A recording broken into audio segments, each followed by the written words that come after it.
વિદ્યાર્થી મિત્રો અભિસરણ દબાણના નિયમો લખી તેનું સૂત્ર તારવો. આપણે સૂત્રનું તારવણી કરી અને જરૂરી બાબતોનું ધ્યાન રાખીશું.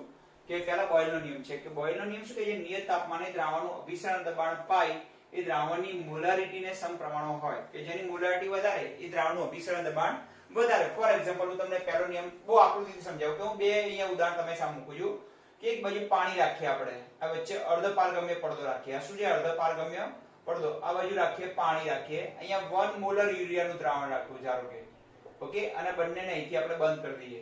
ચલો ક્લિયર થઈ ગયું. અને બીજું દ્રાવણ રાખીએ આપણે કે અહીંયા પણ પાણી જ રાખવું જો વચ્ચે, ઓકે, અને આ બાજુ 2 મોલર યુરિયાનું દ્રાવણ રાખીએ. ચલો ક્લિયર થઈ ગયું. બે સિચ્યુએશન લીધી છે, પહેલી A અને બીજી B. હવે તમને ખ્યાલ છે કે હંમેશા અભિસરણ ઘટના ક્યાં બનવાની? પાણીના અણુઓ પાણીથી કઈ તરફ જવાના? 1 મોલર યુરિયા તરફ. અને અહીંયા પણ પાણીથી ક્યાં જવાના? 2 મોલર યુરિયા તરફ. હવે તમને ખબર છે કે આ પાણીના અણુઓને આ તરફ પાણી દ્રાવકથી દ્રાવણ તરફ જવા અટકાવવા માટે ઉપર શું આપવું પડશે? અહીંયા અહીં દબાણ આપવું પડશે તમારે. આ દબાણને પાઈ કહીશું આપણે. આ દબાણને અભિસરણ દબાણ પાઈ કહેવાય. અહીંયા પણ શું આપવું પડશે? ઉપરથી દબાણ આપવું પડશે. આ દબાણને કહેવાય અભિસરણ દબાણ પાઈ. ક્યાં વધારે આપવું પડે ખબર છે? અહીંયા ધારો કે એક જસ્ટ ઉદાહરણ આપું છું, ધારો કે અહીંયા 2 બાર આપવું પડે દબાણ, તો અહીંયા આપવું પડશે 4 બાર આપવું પડે છે. કેમ? કારણ કે હંમેશા અભિસરણ દબાણ વધુ ખેંચવાની તાકાત 1 મોલર વાળાની છે, 2 મોલર ની હોય. તો જેમ સાંદ્રતા વધારે એમ પાણીના અણુઓની ખેંચવાની તાકાત વધારે, એમ અટકાવવા માટે દબાણ કેવું આપવું પડે? વધારે આપવું પડે. એક માત્ર ઉદાહરણ આપું છું તમને, ખ્યાલ આવી ગયો? તો પણ બંનેના તાપમાન સરખા, જો નિયત તાપમાને માનો કે આનું તાપમાન 298 કેલ્વિન છે, આ બાજુ પણ તાપમાન 298 કેલ્વિન છે, તો બંને પર પ્રયોગ છે કે બંનેમાં તાપમાન સરખું રાખીએ તો વધુ દબાણ ક્યાં આપવું પડે? તો જ્યાં મોલારિટી વધારે હોય ત્યાં. ઓકે, તો મોલારિટી અહીં 2 બાર દબાણ આપવું પડે, તો અહીં કેટલું આપવું પડે? 4 બાર આપવું પડે, કારણ કે મોલારિટી બમણી થઈ ગઈ. તો અભિસરણ દબાણ પાઈ અહીંયા મોલારિટીના સમપ્રમાણમાં ચાલે છે. મોલારિટી બમણી કરી તો અભિસરણ દબાણ અટકાવવા માટે, પાણીને અટકાવવા માટે દબાણ પણ કેવું આપવું પડે? વધારે આપવું પડે છે. પણ તાપમાન સરખા હોય ત્યારે, કારણ કે અભિસરણ દબાણ પર તાપમાન પણ અસર કરે છે. તો નિયત તાપમાને, તો અચળ તાપમાને દ્રાવણનું અભિસરણ દબાણ પાઈ તેની મોલારિટીના સમપ્રમાણમાં હોય છે. આમ તો મોલારિટીની સંજ્ઞા m છે, પણ અહીંયા આપણે c આપવાની છે. તો પાઈ સમચલે છે c. હવે c એટલે મોલારિટી, મોલારિટી એટલે મોલ પ્રતિ લિટર, તો c ની જગ્યાએ n/v મૂકીએ. હવે આ સમીકરણને 1 મોલ માટે લખવું હોય તો n બરાબર 1 થઈ જાય, તો પાઈ સમચલે છે 1/v, જેને નંબર 1 આપ્યો. એટલે કદના બેઝ પ્રમાણમાં ચાલી રહી છે. અભિસરણ દબાણ કદના બેઝ પ્રમાણમાં ચાલી રહી છે. આ પાઈ બરાબર સમચલન કાઢવું તો k/v મૂકવું પડે, તો પાઈ * v બરાબર k આવ્યું. ચલો સૂત્ર ખબર પડી ગઈ કે જ્યારે બે દ્રાવણ હોય, બંનેના તાપમાન સરખા હોય, અચળ તાપમાન હોય, તો અભિસરણ દબાણ પાઈ એ તેની મોલારિટીના સમપ્રમાણમાં હોય છે. જેની મોલારિટી વધારે એનું અભિસરણ દબાણ વધારે. ઓકે, આને કહેવાય બોયલનો વન ડોફનો નિયમ. બીજો છે ગેલિસેકના વન ડોફનો નિયમ. જો દ્રાવણની સાંદ્રતા અચળ હોય, હવે સાંદ્રતા અચળ કરી દઈએ, અહીં 1 મોલર છે તો અહીંયા પણ 1 મોલર કરી દઈએ. ચલો ખબર પડી ગઈ. અહીંયા પણ 1 મોલર, તો અહીંયા પણ શું કરી દઈએ આપણે? એને 1 મોલર કહી દઈએ. આ બાજુ પાણી ભરીએ, આ બાજુ 1 મોલર યુરિયા, આ બાજુ પાણી 1 મોલર યુરિયા. હવે તો જો દ્રાવણની સાંદ્રતા અચળ હોય તો દ્રાવણનું અભિસરણ દબાણ એ નિરપેક્ષ તાપમાનના સમપ્રમાણમાં હોય. એટલે જેનું તાપમાન વધારે, નિરપેક્ષ તાપમાન એટલે કેલ્વિન તાપમાન, નિરપેક્ષ તાપમાન એટલે કેલ્વિન તાપમાન. તો અહીંયા ધારો કે તાપમાન 300 કેલ્વિન રાખીએ, ઓકે, અહીંયા 310 કેલ્વિન રાખીએ અને અહીંયા 290 કેલ્વિન રાખીએ. ચલો ખબર પડી. તો કોનું અભિસરણ દબાણ વધારે છે? અહીં ઉપર વધારે છે, અહીં વધારે છે, અને અહીંયા ઓછું આપવું દબાણ આપવું પડશે અહીંયા. ઓકે, ખબર પડી ગઈ. હા અથવા અહીં તાપમાન, તો તાપમાન ઉપર ડિપેન્ડ કરે છે કે દ્રાવણનું તાપમાન કોના, અહીં ધારો કે દ્રાવણનું તાપમાન કેટલું રાખ્યું? 310 કેલ્વિન. અહીં કેટલું રાખ્યું? 298 કેલ્વિન. તો જેનું તાપમાન, જો મોલારિટી સરખી, તો એવા સંજોગોમાં જેનું તાપમાન વધારે એનું અભિસરણ દબાણ વધારે. તો ઉપર વધારે છે, નીચે કેવું હશે? અભિસરણ દબાણ પાઈ ઓછું હશે, કારણ કે તાપમાન ઉપર ડિપેન્ડ કરે છે. પણ ક્યારે? જ્યારે મોલારિટી સરખી હોય ત્યારે. અને જો તાપમાન સરખું હોય તો મોલારિટી જેની વધારે હોય એનું અભિસરણ દબાણ વધારે હોય.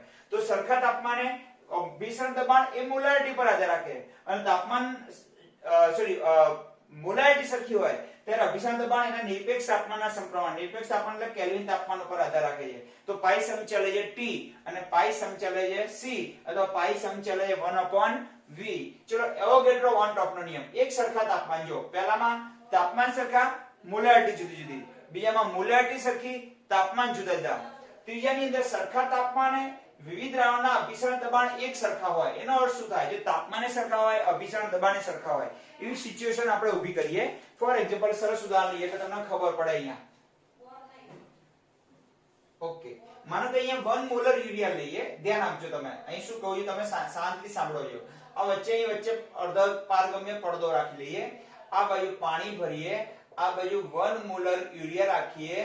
ઓકે, બંને પાત્રોને ઉપરથી બંધ કરી દઈએ. બીજું એક પાત્ર લઈએ કે જેની અંદર વચ્ચે મૂકીએ અર્ધ પારગમ્ય પડદો મૂકી દઈએ. ઓકે, આ બાજુ પાણી ભરી દઈએ, આ બાજુ 1 મોલર NaCl ભરી દઈએ. જો મોલારિટી કેવી છે બંનેની? સરખી. ચલો તાપમાન રાખીએ 300 કેલ્વિન, અહીંયા પણ 300 કેલ્વિન થઈ ગયું. ચલો તાપમાન કેવા છે બંનેના? સરખા હોય. જો સરખા તાપમાને માનો કે પાઈ સરખું આવે છે, અહીંયા અભિસરણ દબાણ પાઈ સરખું આવે છે, તો પાઈ બરાબર ધારો કે ઓકે અહીંયા 1 મોલર પાઈ ધારો કે અહીંયા 1 બાર આવે, માનો ઉદાહરણ લઈએ તો અહીં પાઈ બરાબર કેટલું આવશે? અહીંયા 2 બાર આવે છે. ઓકે, કેમ 2 બાર આવશે તમને ધ્યાન આપજો. અભિસરણ દબાણ સરખા નથી હાલ, પણ અહીંયા આપણે શું કીધું? સરખા હોય.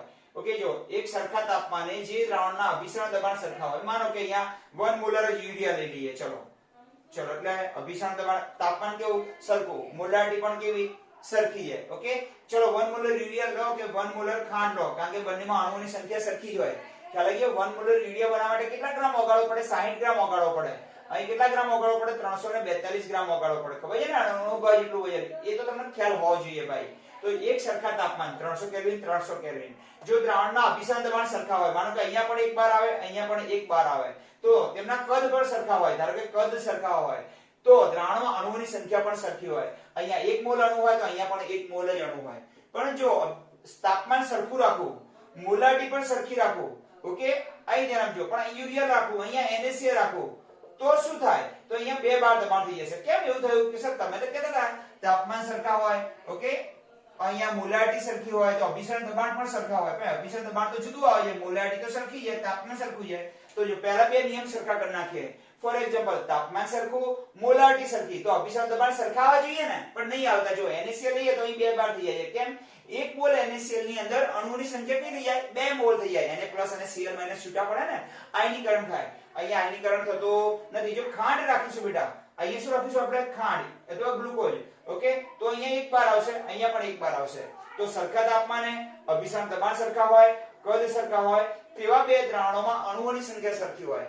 પરંતુ જો આપણે NaCl રાખીશું બેટા, તો અભિસરણ દબાણ કેવું થઈ જશે? બમણું થઈ જશે. સરખું તાપમાન હોય, સરખી મોલારિટી હોય. ઓકે, ખ્યાલ આવી ગયો ને? પરંતુ અભિસરણ દબાણ જ્યારે જુદા આવે છે, એનો અર્થ શું થાય? એનો અર્થ એવો થાય કે અહીં આયનીકરણ થાય છે. આયનીકરણ થવાથી અણુઓની સંખ્યા બદલાય. તો અભિસરણ દબાણ કોના ઉપર આધાર રાખે? તાપમાન સરખું, મોલારિટી સરખી હોય. તો અભિસરણ દબાણ કોના ઉપર રાખે? અણુઓની સંખ્યા ઉપર આધાર રાખે. જો મોલારિટી 1 મોલર, અહીંયા પણ મોલારિટી 1 મોલર, તાપમાન 300 કેલ્વિન, તાપમાન 300 કેલ્વિન, અભિસરણ દબાણ 2 બાર, અભિસરણ દબાણ 1 બાર. તો અભિસરણ દબાણ કોના ઉપર આધાર રાખે છે? એવા સંજોગોમાં અંદર અણુઓની સંખ્યા, જેની અણુઓની સંખ્યા વધારે એની અભિસરણ દબાણ વધારે. અહીંયા દબાણ વધુ આપવું પડે. કેમ? અહીંયા યુરિયાનું આયનીકરણ નહીં થવાનું, અહીં NaCl શું થવાનું? આયનીકરણ થઈ જવાનું. આયનીકરણ થવાથી બમણા અણુઓ ઉત્પન્ન થવાના, આયનો ઉત્પન્ન થવાના. આથી અભિસરણ દબાણ શું કોના પર રાખે? જો એક સરખા તાપમાન હોય, અભિસરણ દબાણ સરખા હોય, ઓકે, અને દ્રાવણોના કદ સરખા હોય, ત્યારે અભિસરણ દબાણ હંમેશા પાઈ n ઉપર આધાર રાખે છે. કોના પર આધાર રાખે છે? n ઉપર. અણુઓની સંખ્યા, જેની અણુઓની સંખ્યા વધારે, તાપમાન સરખા, અભિસરણ દબાણ સરખા હોય, ખબર પડી ગઈ ને? અભિસરણ દબાણ સરખા, કદ સરખા હોય, ત્યારે અભિસરણ દબાણ કોના પર ડિપેન્ડ કરે? અણુઓની સંખ્યા ઉપર. જો અણુઓની સંખ્યા વધારે તો અભિસરણ દબાણ પણ વધારે હોય. તો પાઈ સમચલે છે n. તો પાઈ કોના ઉપર? ઉપરના ત્રણેય નિયમનો સમન્વય કરે. ચલો ત્રણેય નિયમોનો શું કરતા? સમન્વય કરતા.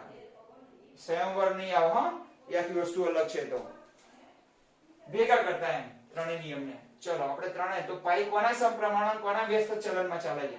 ઓકે, ચલો અહીં આમ જો બોયલના નિયમ પ્રમાણે પાઈ સમચલે છે 1/v. કયો નિયમ? બોયલનો નિયમ. ચલો પાઈ સમચલે છે t. કોનો નિયમ? ગેલ્યુસેકના નિયમ પ્રમાણે. એ લખજો પાછા તમે. અને પાઈ સમચલે છે n. કયો નિયમ? એવોગાડ્રોનો નિયમ. હવે ચલો આ ત્રણેયનો ભેગા કરી નાખીએ. કોના સમપ્રમાણમાં, કોના વ્યસ્ત પ્રમાણમાં? આથી પાઈ સમચલે છે nt, n અને t ના સમપ્રમાણમાં, કદના v ના વ્યસ્ત પ્રમાણમાં.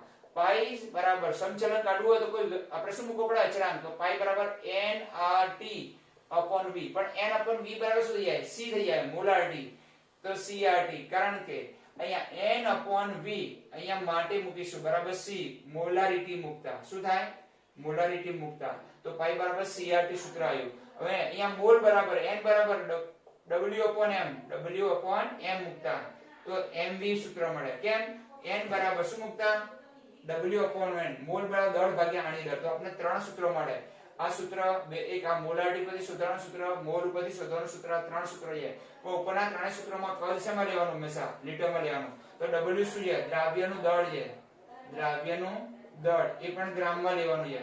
ઓકે. R શું છે? વાયુ અચળાંક છે. વાયુ અચળાંક જેનું મૂલ્ય 0.08314 આવશે.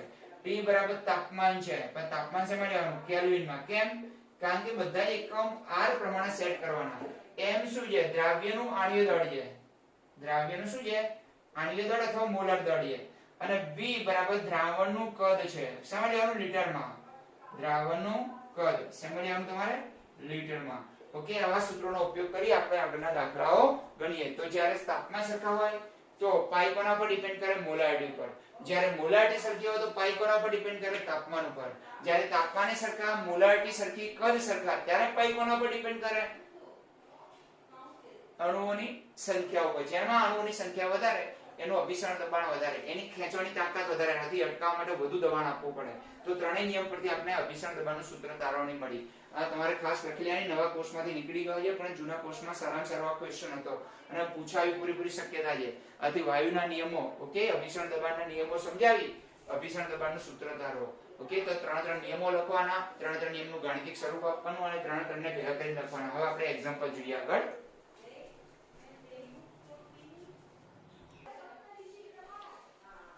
વિદ્યાર્થી મિત્રો, સમઅભિસારી દ્રાવણો કોને કહેવાય? જો બે દ્રાવણોના અભિસરણ દબાણ સરખા હોય તો તેવા દ્રાવણને સમઅભિસરણ દ્રાવણો કહેવાય. ઓકે. ફોર એક્ઝામ્પલ, માનો કે અહીંયા એક ઉદાહરણ આપું છું તમને કે મોટું પાત્ર લઉં છું. ઓકે. આ પાત્ર થોડું નીચે દોરીએ એટલે આપણે વ્યવસ્થિત સમજી શકાય. ઓકે. એક આ પાત્ર લઈએ. આ પાત્રને અર્ધ પારગમ્ય વચ્ચે મૂકી દઈએ. આપણે અર્ધ પારગમ્ય પડદો મૂકી દઈએ. વચ્ચે આપણે મૂકી દઈશું અર્ધ પારગમ્ય પડદો મૂકી દઈએ. ઓકે. અને એક બાજુ ભરીએ કોષ. આપણે લોહીની અંદર જે રક્તકણ હોય, આપણે લોહી હોય એમાં શું હોય? રક્તકણ હોય. અને રક્તકણોની અંદર આ પ્રવાહી ભરેલું હોય જે કોષ પ્રવાહી કહીએ. ઓકે. જો એક બાજુ ભરીએ લોહીના કોષમાં રહેલું દ્રાવક અથવા રક્તકણોનું પ્રવાહી ભરીએ. એક બાજુ શું ભરીએ આપણે? લોહીના કોષ. આ કોષ એટલે રક્તકણો નું દ્રાવક અથવા પ્રવાહી. તો શું કહેવાય ને? પ્રવાહી. હવે લોહીના કોષોનું દ્રાવક, લોહીના કોષનું દ્રાવક અથવા પ્રવાહી અથવા રક્તકણોનું પ્રવાહી ભરી દઈએ. આમાંથી આપણે કોઈ પદ્ધતિની મદદથી, ઇન્જેક્શનથી આપણે રક્તકોષનું અંદરનું પ્રવાહી ખેંચી અને આ બાજુ ભરી દઈએ. અને આ બાજુ 0.90 અથવા 0.9% weight by volume વાળું NaCl નું, આટલી સાંદ્રતા વાળું, વોલ્યુમ સાંદ્રતા વાળું NaCl નું દ્રાવણ ભરીએ. તો શું થશે? દ્રાવકનો પ્રવાહ એકે બાજુ નહીં જાય. નહીં એ લોહીના કોષ પ્રવાહીથી, કોષના પ્રવાહીથી NaCl ના દ્રાવણ તરફ નહીં જાય. કેટલી સાંદ્રતા વાળું? 0.9% સાંદ્રતા વાળું. નહીં આ બાજુથી આ બાજુ જાય. એટલે અભિસરણ ઘટના જોવા મળશે નહીં. તો જો બે દ્રાવણોના અભિસરણ દબાણ સરખા હોય, બંનેના અભિસરણ દબાણ ખેંચવાની તાકાત કેવી છે? સરખી હોય, તો આવા દ્રાવણોને સમઅભિસારી દ્રાવણો કહેવાય. અને આમાં અભિસરણની ઘટના જોવા મળતી નથી. તો આપેલા તાપમાને સરખા અભિસરણ દબાણ ધરાવતા દ્રાવણોને સમઅભિસારી દ્રાવણો કહેવાય છે. સમઅભિસારી દ્રાવણોને જ્યારે અર્ધ પારગમ્ય પડદા વડે અલગ કરવામાં આવે ત્યારે અભિસરણ ઘટના જોવા મળતી નથી. ઉદાહરણ આપીએ. લોહીના કોષમાં રહેલ દ્રાવક અથવા રક્તકણોનું પ્રવાહી સાથે 0.9% દળથી કદ, દળ, કદ અને દળ અને કદ સાંદ્રતા ધરાવતું NaCl નું ક્ષારીય દ્રાવણ સમઅભિસારી છે. આથી આપણા લોહીની અંદર, ધારો કે આપણા શરીરની અંદર આ માણસ છે અને માણસના શરીરની અંદર ધારો કે 0.9% weight by volume સાંદ્રતા ધરાવતું NaCl નું દ્રાવણ દાખલ કરીએ તો કોઈ આપણા શરીરમાં કોઈ વધારાની કોઈ નુકસાન નહીં થાય. પરંતુ ધારો કે આપણા શરીરમાં એનાથી વધુ દાખલ કરીએ, માનો કે આપણું અંદરનું શરીર છે, શરીરનો હાથ અને એનો આ રક્તકણ છે. આ રક્તકણનું શું છે? આ બધું કોષ પ્રવાહી. ખ્યાલ આવી ગયો? આપણો હાથ છે માન લઈએ આપણો, અને અંદરનો રક્તકણ એનું પ્રવાહી છે. હવે આટલું સાંદ્રતા વાળું દ્રાવણ દાખલ કરીશ તો આ રક્તકણ ઉપર કોઈ અસર નહીં થાય. પણ ધારો કે એનાથી વધુ વાળું, કોઈ 95 વાળું દાખલ કરીએ, 0.95 વાળું, તો શું થશે? બહાર સાંદ્રતા વધી જશે. 0.90 ની જગ્યાએ 0.55% વેઇટ બાય વોલ્યુમ NaCl નું મીઠાનું દ્રાવણ દાખલ કરીએ તો બહાર સાંદ્રતા વધી જશે અને બધા જ કોષનું પ્રવાહી બહાર આવી જશે. કેમ? આ અર્ધપારગમ્ય પડદો છે, કોષનું જે દિવાલ છે શું છે? અર્ધપારગમ્ય પડદો. તો અંદરનું બધું પ્રવાહી ક્યાં આવી જશે? બહાર આવી જશે. આથી રક્તકણો સંકોચાઈ જશે. માનો કે એનાથી ઓછી વાળું ભરું, ધારો કે 85% વાળું ભરું, ખ્યાલ આવી ગયો? તો બહારનું પ્રવાહી અંદર જશે કારણ કે અંદર સાંદ્રતા વધારે છે. ખ્યાલ આવી ગયો ને? તો કોષ ફૂલાવા માંડશે. તો કેટલા ટકા વાળું દ્રાવણ ભરવાથી કોઈ નુકસાન નહીં થાય? 0.90% વાળું. કારણ કે બંને બહાર અને અંદર બંને બાજુ આ વચ્ચે શું છે? અર્ધપારગમ્ય પડદો. તો કોષની અંદર અને કોષની બહાર બંને બાજુ સાંદ્રતા સરખી છે, અભિસરણ દબાણ સરખા છે. આથી કોઈ ઘટના સંકોચાવાની કે ફૂલે જવાની બનશે નહીં. ખ્યાલ આવી ગયો? પરંતુ જો લોહીના કોષને અહીંયાથી મેં લખ્યું, આથી તેને લોહીમાં સીધું દાખલ કરવું સલામત ભર્યું છે. કેટલા ટકા વાળું? 0.90% વાળું. પરંતુ જો લોહીના કોષને 0.90% વેઇટ બાય વોલ્યુમ કરતા વધુ NaCl ધરાવતા દ્રાવણમાં મૂકીએ તો પાણી લોહીના કોષની બહાર નીકળી જાય છે. કેમ? બહાર સાંદ્રતા વધારે છે. ધારો કે 12.55% વાળું રાખીએ તો અંદરનું પાણી બધું ક્યાં જશે? બહાર આવી જશે. કારણ કે બહાર સાંદ્રતા વધારે છે અંદર કરતા, તો બહારનું અભિસરણ દબાણ વધારે છે. આથી પાણી બધું ક્યાં ખેંચી આવશે? ઓછા અભિસરણ દબાણથી વધુ અભિસરણ દબાણ તરફ આવશે. આથી કોષ કેવો થાય છે? સંકોચાવા માંડે. આથી આવા દ્રાવણને અતિ અભિસારી દ્રાવણો કહે છે. કોના દ્રાવણોનો? ધારો કે અહીં આપણે લોહીનું દ્રાવણ, રક્તકણોનું દ્રાવણ ભરીએ, લોહીના રક્તકણોનું પ્રવાહી ભરીએ અને આ બાજુ એનાથી વધુ વાળું દ્રાવણ ભરું, 0.90% વાળું, તો આ વધુ વાળા દ્રાવણને કયા નામથી ઓળખાય? હાઇપરટોનિક નામથી ઓળખાય. કોના કરતા? 0.90% કરતા તો જેનું અભિસરણ દબાણ ઓછું હોય અને જેની સાંદ્રતા અથવા જેનું અભિસરણ દબાણ વધુ હોય એવા દ્રાવણને અતિ અભિસારી દ્રાવણ કહેવાય. તો 0.90% થી વધુ સાંદ્રતા વાળું દ્રાવણ ભરીએ તો એને અતિ અભિસારી નામે ઓળખાય. કારણ કે આના કરતા અભિસરણ દબાણ કેટલું જવાનું? વધી જવાનું. પરંતુ 0.90 કરતા ઓછું વાળું ભરું તો શું થાય? પરંતુ જો ક્ષારની સાંદ્રતા 0.9 વેઇટ બાય વોલ્યુમ થી ઓછી હોય તો દ્રાવણને અલ્પ અભિસારી હાઇપોટોનિક કહેવાય છે. હાઇપર એટલે વધારે, જેની અભિસરણ દબાણ અથવા જેની સાંદ્રતા બે દ્રાવણોની સાપેક્ષમાં જેની સાંદ્રતા કેવી હોય? વધારે હોય એને હાઇપરટોનિક કહેવાય અને જેની ઓછી હોય એને હાઇપોટોનિક કહેવાય. ખબર પડી ગઈ? પણ જો 0.90% વાળું કરતા પણ ઓછું સાંદ્રતા વાળું દ્રાવણ આ કરું તો ઓછી સાંદ્રતા વાળા દ્રાવણને કહેવાય છે અલ્પ અભિસારી. ઓલામાં અતિ અભિસારી, તો આ અલ્પ અભિસારી નામે ઓળખાવવામાં આવે છે. અને આવા દ્રાવણમાં કોષને મૂકવામાં આવે તો પાણી કોષની અંદર ખેંચાઈ જાય અને કોષ ફૂલાવા માંડે છે. તો કોષને અતિ અભિસારી વાળા દ્રાવણમાં મૂકીએ તો કોષનું પ્રવાહી બહાર નીકળી જાય અને આવા જ કોષને અલ્પ અભિસારી વાળા દ્રાવણમાં મૂકીએ તો કોષ કેવો થઈ જાય? પાણી અંદર જવાથી ફૂલાઈ જાય. તો આખી ઘટના તમારી સામે મૂકી છે. ખ્યાલ આવી ગયો? વસ્તુ ચલો ના ખ્યાલ આવે તો ફરીથી સમજાવું. જો અહીં ધ્યાન આપજો. જ્યારે આ કોષ છે, બે પરિસ્થિતિ તમારી સામે મૂક્યું. છેલ્લે જે સમજણ આપી છે અતિ અભિસારી. અહીં એક પાત્ર લઈએ, બે પાત્ર. અહીંયા 0.55% વાળું વેઇટ બાય વેઇટ નું સાંદ્રતા વાળું શું ભરીએ? Weight by weight NaCl, weight by volume NaCl ભરીએ. કેટલી સાંદ્રતા વાળું? 0.95% સાંદ્રતા વાળું વેઇટ બાય વોલ્યુમ સાંદ્રતા વાળું. અને એમાં રક્તકોષને મૂકવામાં આવે. તો રક્તકોષનું પ્રવાહી ક્યાં ખેંચી આવશે? બહાર ખેંચી આવશે. કારણ કે 0.95 હોય, 90 હોય ત્યાં સુધી કોઈ ઘટના નહીં બને. 90 હશે ત્યાં સુધી કોઈ ઘટના બનશે નહીં. પણ 90 કરતા વધી ગયું, ધારો કે 55% સાંદ્રતા વાળું મૂક્યું તો અંદરનું પ્રવાહી બહાર ખેંચી આવે અને કોષ કેવો થઈ જાય? સંકોચાઈ જાય. ખ્યાલ આવી ગયો? તો આવા દ્રાવણને કહેવાય અતિ અભિસારી કહેવાય. પણ જ્યારે આ જ કોષને કેવી સાંદ્રતા વાળા દ્રાવણમાં મૂકીએ? 0.85% વેઇટ બાય વોલ્યુમ NaCl વાળા દ્રાવણ મૂકીએ તો અંદરનું બહારથી પ્રવાહી અંદર દાખલ થશે અને કોષ અહીંયા કેવો થશે? અહીંયા સંકોચાય છે અને અહીંયા આ કોષ શું થાય છે? અંદર જવાથી ફૂલાય છે. ખબર પડી ગઈ? તો આવા દ્રાવણને અતિ અભિસારી કહેવાય આની સાપેક્ષમાં. અને આ વધુ ઓછું હોય એના કરતા સાંદ્રતા હોય તો એને અલ્પ અભિસારી કહેવામાં આવે છે.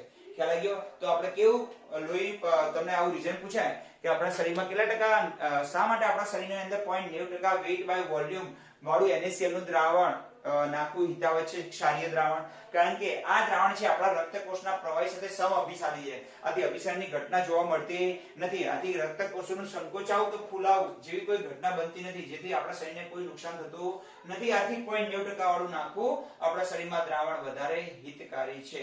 ચલો ખબર પડી ગઈ? તો વાંચો, એ તમારા માટે વધુ હિતકારી છે. ધ્યાનથી સાંભળો, એ તમારા માટે વધુ હિતકારી છે. મન દઈને સાંભળો, એ તમારા માટે બહુ જ હિતકારી છે. ખ્યાલ આવી ગયો? ચલો જવા દઈશું બધું અને પછી એક એક્ઝામ્પલ ગણી નાખીએ. અભિસરણ દબાણનું કોયડામાં આપી છે એટલે તમને ખ્યાલ આવી જાય. કોઈ પણ એક્ઝામ્પલ ગણતી વખતે એના જે એક્ઝામ્પલની રકમ આપી હોય એમાંથી ડેટા બહાર કાઢી નાખવાનો અને કયું સૂત્ર વાપરવાનું એનું ખાસ ધ્યાન રાખવાનું. આમ ખ્યાલ આવી ગયો? ચલો.